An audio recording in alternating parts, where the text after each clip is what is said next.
Hello everyone, आज के video हम देखेंगे यहाँ पे कि miscellaneous exercise on chapter 2 class 11th का। देखिए इस फर्स्ट क्वेश्चन में कहा गया कि the relation f is defined by fx equal to this function. fx equal to एक फंक्शन दिया है एंड gx इक्वल टू भी एक फंक्शन दिया है, तो हमें प्रूफ करना है so that f is a function and g is not a function. मतलब ये जो है f ये फंक्शन है एंड gx जो है फंक्शन नहीं है। देखते हैं फंक्शन है तो कैसे है, अगर ये नहीं है तो फंक्शन कैसे नहीं है, इसको प्रूफ करना है। चलिए तो हम सबसे पहले बात करते हैं fx के लिए सॉल्यूशन। चलिए fx इक्वल टू जो दिया हुआ है, देखिए fx का दो वैल्यू दिया है x² एंड fx का 3x, लेकिन दोनों में कंडीशन दिया है कि fx का वैल्यू x² कब ले सकते हैं एंड fx का वैल्यू 3x कब ले सकते हैं। fx का वैल्यू 1 लेने के लिए 0 से लेकर के 3 तक, मतलब जब जब x का वैल्यू हम लोग 0 लेंगे, 1 लेंगे, 2 लेंगे, 3 लेंगे, तब तब ये function fx equal to x² काम करेगा।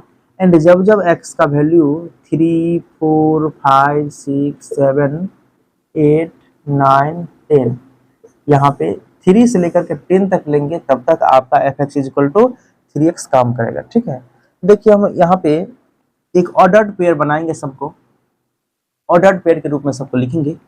चलिए यहाँ पे जब x का वैल्यू यहाँ पे 1 लेंगे, तो जैसा कि हम लोग जानते हैं कि fx इक्वल टू y होता है। यहाँ पे fx इक्वल टू दिया है x², तो हम इस ये fx इक्वल टू x² दिया हुआ है, तो fx equal to y, fx के बदले हम y लिख सकते हैं बराबर x², मतलब y इक्वल टू x²। जब x का वैल्यू इसमें पुट करेंगे तो y का वैल्यू हमें आ जाएगा। हम जो ऑर्डर्ड पेयर बनाते हैं उसमें x लिखते हैं और y लिखते हैं, तो x का वैल्यू जब हम 0 पुट कीजिए, 0 शुरू करेंगे क्योंकि 0 सबसे यहाँ पे लोएस्ट वैल्यू है, तो यहाँ पे x का वैल्यू जब 0 पुट करेंगे, इसमें 0 पुट करेंगे तो 0 का स्क्वायर बराबर y, तो 0 का स्क्वायर 0 बराबर y, तो y का वैल्यू कितना आ जाएगा 0, तो y के जगह पे 0 पुट कर देंगे। इसी प्रकार से हम वैल्यू पुट करेंगे। अगर हम यहाँ पे इसकी जगह पे y के जगह पे 0 पुट किया, अब 1 पुट करेंगे तो क्या होगा, देखिए x के जगह पे अगर हम 1 पुट करें तो y का वैल्यू क्या आएगा, x के जगह पे 1, तो वो x का स्क्वायर मतलब 1 का भी स्क्वायर हो जाएगा इक्वल टू y। सो 1 का स्क्वायर 1, y इज ऑल्सो 1, तो y का वैल्यू भी 1 हो जाएगा। अगर हम यहाँ पे 2 का वैल्यू पुट करें तो क्या होगा, देखिए x का वैल्यू 2 रखें, x के जगह पे 2, तो y का वैल्यू आएगा, देखिए x के जगह पे 2 पुट करें तो x का स्क्वायर तो 2 का भी स्क्वायर इक्वल टू y, तो 2 का स्क्वायर 4, y इक्वल टू 4 हो जाएगा। तो 2 अगर x का वैल्यू 2 रखेंगे तो y का वैल्यू 4, इसी प्रकार से वैल्यू बढ़ते रहेगा। इसी को हम लोग यहाँ पे लिखेंगे एक ऑर्डर्ड पेयर में। देखिए चलिए कार्टेशियन प्रोडक्ट की तरह, तो यहाँ पे हम लिखेंगे जब x का वैल्यू 0 रखेंगे तो y का वैल्यू 0 आ जाएगा, जैसा कि वहाँ पे आया हुआ है। उसी प्रकार जब x का वैल्यू 1 रखेंगे, इसमें 1, तो 1 का स्क्वायर 1 हो जाएगा। उसी प्रकार से जब x का वैल्यू 2 रखेंगे तो y का वैल्यू 4 हो जाएगा। जब x का वैल्यू 3 रखेंगे तो y का वैल्यू 3 का स्क्वायर 9 हो जाएगा। अब x का वैल्यू देखिए यहाँ पे, अब इस फंक्शन में भी x का वैल्यू 3 है ना, यहाँ पे 3 ही लास्ट है, इसमें भी है 3 से लेकर के 10 तक। जब इसमें x का वैल्यू हम लोग 3 रखते हैं तो भी 3 को यहाँ fx इक्वल टू x² था, अब ये फंक्शन है fx equal to 3x, it means that y equal to 3x। जब x का वैल्यू इसमें 3 रखेंगे, 3 ये वाला 3 इसमें इंटू 3 इंटू 3 y, तो y इक्वल टू 9। यहाँ 3x से भी कितना आ गया, y का वैल्यू, जब x का वैल्यू 3 रखेंगे तो y का वैल्यू 9 आ जाएगा। जब x का वैल्यू 4 रखेंगे तो 4 3 या 12, जब x का वैल्यू 4 रखेंगे तो y का वैल्यू 12 आ जाएगा। जब x का वैल्यू 5 रखेंगे तो y का वैल्यू 5 3 या 15 हो जाएगा। जब y का वैल्यू 6 रखेंगे तो 6 3 या 18 आ जाएगा। जब y का वैल्यू 7 रखेंगे तो 7 3 या 21 आ जाएगा। जब y का वैल्यू यहाँ पे 8 रखेंगे तो जब x का वैल्यू 8 रखेंगे तो y का वैल्यू 8 3 या 24, 10 तक पुट करना है। एंड जब x का वैल्यू 9 रखेंगे तो y का वैल्यू 9 3 या 27, एंड जब x का वैल्यू 10 रखेंगे तो y का वैल्यू 30 आ जाएगा। तो हमें देखना है कि ये फंक्शन है कि नहीं। तो फंक्शन होने का हम प्रॉपर्टी कुछ पढ़े थे, उस प्रॉपर्टी में से एक प्रॉपर्टी पढ़े थे, बहुत सारा प्रॉपर्टी पढ़े थे, तो एक प्रॉपर्टी में से हम देखे थे कि अगर कोई रिलेशंस इस प्रकार से कार्टेशियन प्रोडक्ट ऑर्डर्ड पेयर में है तो कोई भी दो ऐसा ऑर्डर्ड पेयर नहीं होना चाहिए जिसका फर्स्ट एलिमेंट सेम हो, देखिए, और सेकंड एलिमेंट डिफरेंट डिफरेंट हो, ऐसा नहीं होना चाहिए। देखिए इस दोनों का फर्स्ट एलिमेंट सेम है, फर्स्ट एलिमेंट सेम है तो इसका लास्ट एलिमेंट भी सेम है, सेकंड एलिमेंट भी सेम है। मतलब इसका मतलब ये हुआ कि अगर इस सभी को अगर एक डायग्राम में देखिए तो ऐसा दिखेगा 1 2 3 4 5 6 7 8 9 10। यहाँ पे 0 से शुरू है, 0, यहाँ पे 0 1 2 4 1 4 9 9, क्योंकि रिपीट करने की आवश्यकता है नहीं, 12 15 18 21 24 27 30। इसमें देखिए कौन किससे मिल रहा है, 1 0 0 से मिल रहा है, 0 को 0 से मिला दीजिए, 1 1 से मिल रहा है, 2 4 से मिल रहा है, 3 9 से मिल रहा है, 3 9 से मिल रहा है, मतलब वही बात हो गया, 4 12 से मिल रहा है, 5 15 से मिल रहा है, 6 18 से मिल रहा है, 7 21 से, ये इस प्रकार से यहाँ पे सब मिल रहा है। मतलब हम देख रहे हैं कि इसका डोमेन जो है, डोमेन के प्रत्येक एलिमेंट के पास यूनिक इमेज है, इसलिए ये फंक्शन हो जाएगा। अगर डोमेन का कोई भी एक ऐसा एलिमेंट होता जिसका एक एलिमेंट का दो इमेज बनता तो वो फंक्शन नहीं होता। यहाँ लिखेंगे हेयर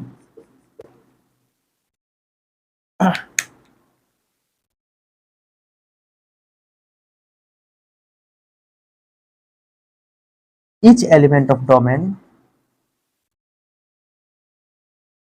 has unique image।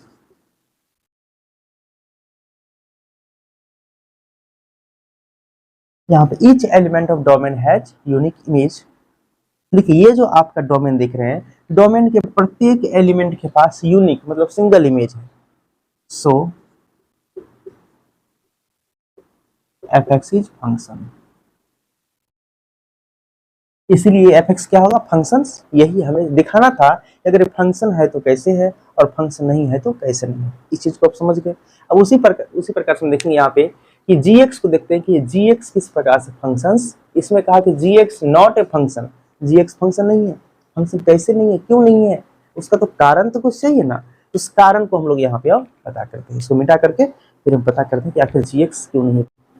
इस पर देखते हैं यहाँ पे कि gx जो है एक फंक्शन नहीं है, क्यों नहीं है फंक्शन, देखते हैं दिया हुआ है, इसको लिखते हैं gx equal to x square, and उसके बाद gx इक्वल टू 3x। इसमें gx का दो वैल्यू है, एक तो एक्स स्क्वायर एंड एक तो 3x।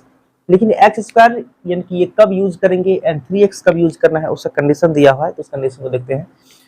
हमारे कौन है, चलिए तो यहाँ पे gx इक्वल टू x का वैल्यू क्या क्या ले सकते हैं, 0 1 एंड 2, एंड उसके बाद x का वैल्यू इसमें देखिए gx इक्वल टू जब 2 से लेकर के 10 तक होगा तो 3x यूज करना है, 2 3 4 5 6 7 8 9 एंड 10।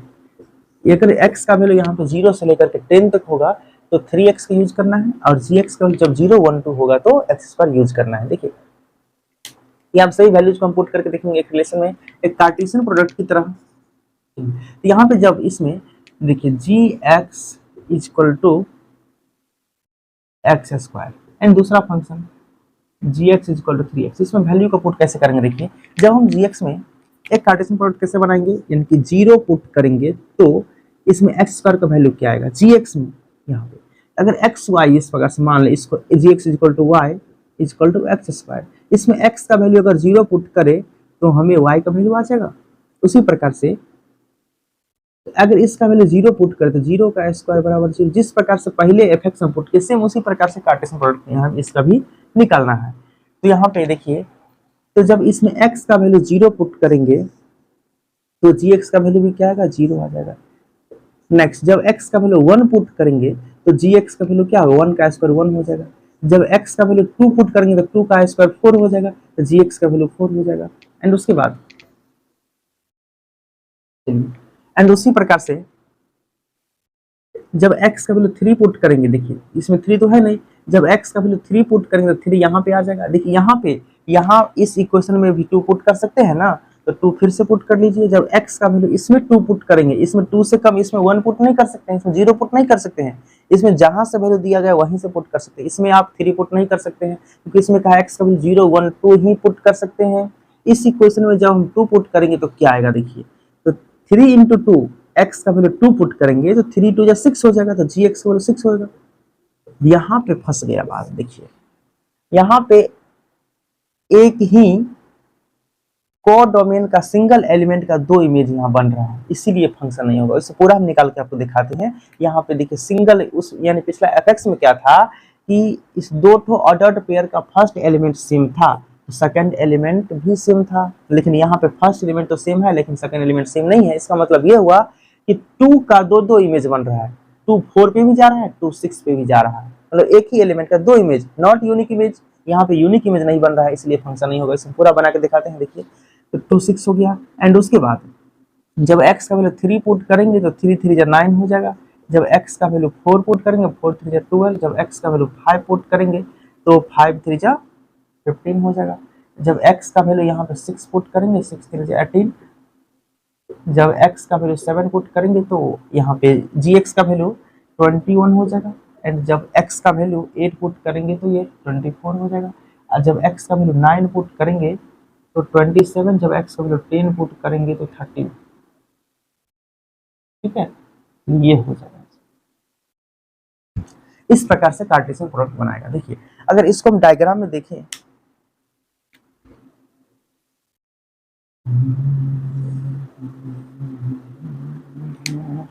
जीरो से लेकर 10 तक,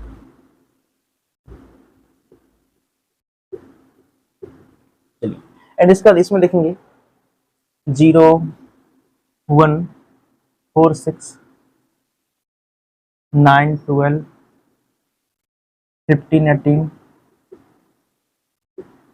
21 24 27 30, इस प्रकार से बनेगा। देखिए अब इसमें मिलाएंगे, 0 0 से मिल रहा है एंड 1 1 से मिल रहा है, 2 4 से, 3 6 से।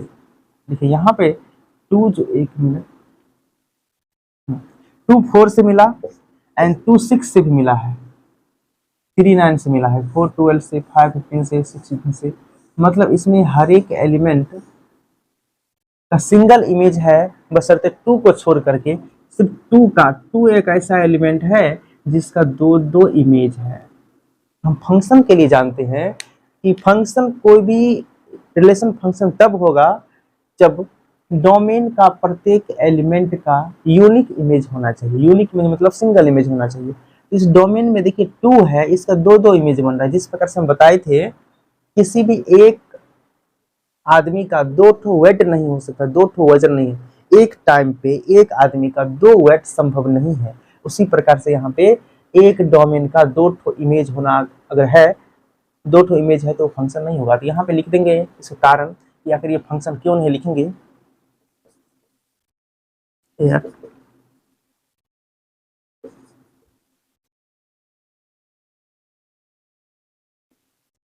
each element of domain has not unique image. Each element of domain has not unique image. यानी इसका जो डोमेन, इसके डोमेन के प्रत्येक एलिमेंट का यूनिक इमेज नहीं है। Two has two image, so gx is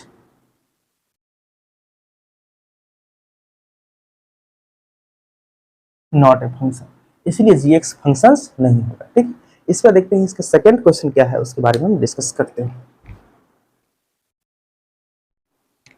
question 2, इसमें कहा गया f(x) and find f of 1.1 minus f of 1 upon 1.1 minus 1। इस चीज को हमको फाइंड करना है। एक फंक्शन दिया है f(x) इसमें x², इसमें आपको फाइंड करना है इस चीज को। ठीक है, तो यहाँ पे सबसे पहले आपको इसमें निकालना है f ऑफ 1.1, इसका वैल्यू निकालना है, एंड उसके बाद f ऑफ 1 का वैल्यू निकालना है। इस दोनों को निकाल के इसमें पुट कर देंगे, इसका आंसर आ जाएगा। देखिए तो यहाँ पे निकालते हैं f ऑफ 1.1, तो x की जगह पे 1 पॉइंट, जहाँ जहाँ x है वहाँ पे 1.1 पुट करेंगे, तो 1.1 का स्क्वायर इक्वल टू 1.21 आ जाएगा। ठीक है, इसको मल्टीप्लाई करेंगे तो आपको ये आ जाएगा, 1.1 को 1.1 से मल्टीप्लाई करेंगे तो 1.21 आ जाएगा, एंड f ऑफ 1 पुट करना है, तो यहाँ पे x स्क्वायर है तो 1 का स्क्वायर इक्वल टू 1 हो जाएगा, तो यहाँ पे पुट कर देंगे इसका वैल्यू।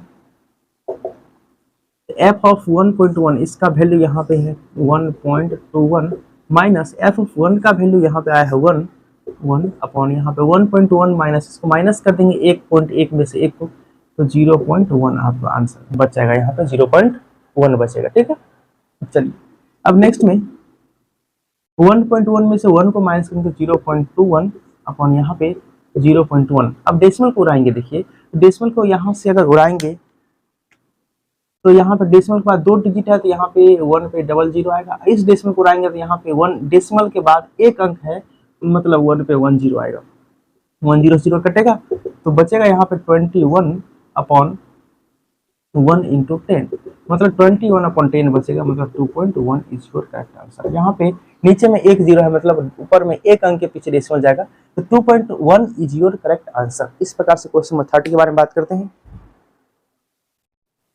नेक्स्ट क्वेश्चन है आपका क्वेश्चन नंबर 3। इसमें कहा गया find the domain of the function f(x) equal to x square plus 2x plus 1 upon x square minus 8x plus 12।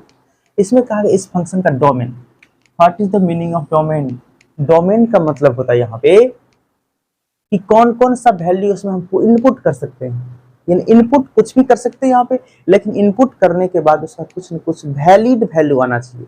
ठीक है, कुछ न कुछ इसमें सही वैल्यू आना चाहिए, मतलब इनवैलिड, ऐसा नहीं कि इनके 2/0 वैल्यू आ जाए। 2/0 क्या होता है यहाँ पे, ये इस तरह का वैल्यू नहीं है, यानी कि ऐसा वैल्यू ना आए जो इनवैलिड हो, इस टाइप का वैल्यू यहाँ पे नहीं आना चाहिए। समझ गए ना, जैसे यहाँ पे अगर 0/0 आ जाए, इस टाइप सब का वैल्यू ना आए, मतलब यहाँ कुछ वैलिड वैल्यू आना चाहिए इनपुट करने के बाद। देखिए ठीक, उसे हम लोग इनपुट बोलते हैं। इनपुट का मतलब इनके उसमें से कौन कौन सा वैल्यू इनपुट कर सकते हैं इसमें। जैसे यहाँ देखिए एक्स स्क्वायर है प्लस 2x है प्लस 1 है upon x square minus 8x plus 2x। अब इसमें x का कौन कौन सा वैल्यू पुट कर सकते हैं। अगर मान लीजिए यहाँ पे हम x का वैल्यू 6 पुट करते हैं, मान लीजिए, या 0 पहले पुट कर देते हैं, x को 0 पुट करेंगे तो क्या होगा, 0 का स्क्वायर 0 हो जाएगा, प्लस 2 इंटू 0 प्लस 0 हो जाएगा, और प्लस 1 अपॉन 0 का square 0 minus 8x into x 0 हो जाएगा, प्लस 12, मतलब यहाँ पे ये सब 0 हो जाएगा तो 1/12 बचेगा। ये एक वैलिड वैल्यू है ना, सही नहीं। उसी प्रकार से अगर यहाँ पे 6 पुट कर ले, मान लीजिए, या 2 पुट करके देखते हैं। चलिए अगर x का वैल्यू 2 पुट करें तो क्या होगा, देखिए x वाला अगर 2 पुट करते, यहाँ पे 2 का square minus 2 into 2 plus 1 upon यहाँ पे 2 का स्क्वायर माइनस 8 इंटू 2 और प्लस 12, क्या वैल्यू आएगा, 2 का स्क्वायर 4 माइनस 2 जब 4 प्लस 1। ठीक है, चलिए आगे देखिए, यहाँ पे इसका वैल्यू 2 का स्क्वायर 4 हो जाएगा, यहाँ पे माइनस 8 16 हो जाएगा, माइनस 16 और प्लस 12, इसका वैल्यू ये 0 हो जाएगा, तो 0 प्लस 1 हो जाएगा अपॉन ये 4 प्लस 12 16 और माइनस 16, इसका वैल्यू 0, 1/0 क्या होता है, इन्फिनिटी। ये इनवैलिड ऐसा वैल्यू, तो यहाँ पे 2 पुट नहीं कर सकते हैं, 0 तो पुट कर सकते हैं ना। तो इसमें से बताना है कि इसमें क्या क्या पुट कर सकते हैं और क्या क्या पुट नहीं कर सकते हैं, वो बताने के लिए इसमें कहा गया इसका डोमेन क्या है, कौन कौन सा वैल्यू इनपुट कर सकते हैं, उसी के बारे में बताना। तो हम क्या करेंगे, यहाँ पे x का कौन कौन सा वैल्यू ऐसा हो सकता है जिसपे ये 0 हो जाए, ये पहले पता करना होगा। हम मालूम करेंगे ये जो x square minus 8x plus 12 है, इसमें x का कौन कौन सा ऐसा वैल्यू है जो रखने पर ये इक्वेशन 0 हो जाए। ठीक है, इसका जीरोज हम निकाल लेंगे। चलिए इसका हम 0 निकालेंगे और तब चेक करेंगे कि कौन कौन सा वैल्यू पे ये 0 देता है, वो सब वैल्यू को हटा देंगे, और ऑल रियल नंबर, जितना भी रियल नंबर है ना, सेट ऑफ जितना भी रियल नंबर है, सभी रियल नंबर एंड रो लेंगे, और इसका रूट्स होगा वो रूट्स को हम हटा देंगे। देखिए तो यहाँ पे निकालते हैं x square minus 8x plus 12, इसका शून्य 0 निकालेंगे, तो इसको लिखेंगे एक्स स्क्वायर माइनस इस 8x को लिखेंगे यहाँ पे 2x minus 6x plus 12 equal to 0। तो यहाँ पे कॉमन लेंगे दोनों में से, तो x कॉमन लेंगे तो यहाँ पे x बचेगा, -2 बचेगा। इसको यहाँ पे माइनस कॉमन लेंगे तो 6 कॉमन ले लेंगे तो बचेगा x, और माइनस कॉमन लेते हैं माइनस बचेगा, माइनस माइनस प्लस हो जाएगा, 6 to 12 equal to 0। So the value of x -2 यहाँ से कॉमन आ जाएगा, ये और ये कॉमन आ जाएगा, तो बचेगा यहाँ पे x - 6 इक्वल टू 0। दोनों को 0 के बराबर करेंगे, x -2 equal to 0, then x equal to +2, and उसके बाद इसको 0 करेंगे, x - 6 equal to 0, then x equal to 6। मतलब x का वैल्यू 2 और 6, x का वैल्यू 2 और 6 को छोड़ करके जितना भी वैल्यू बचेगा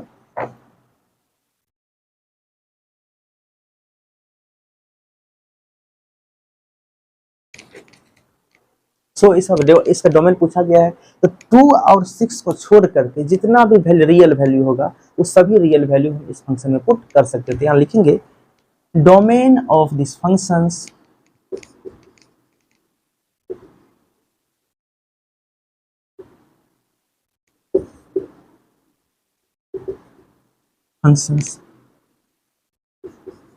the set of real number,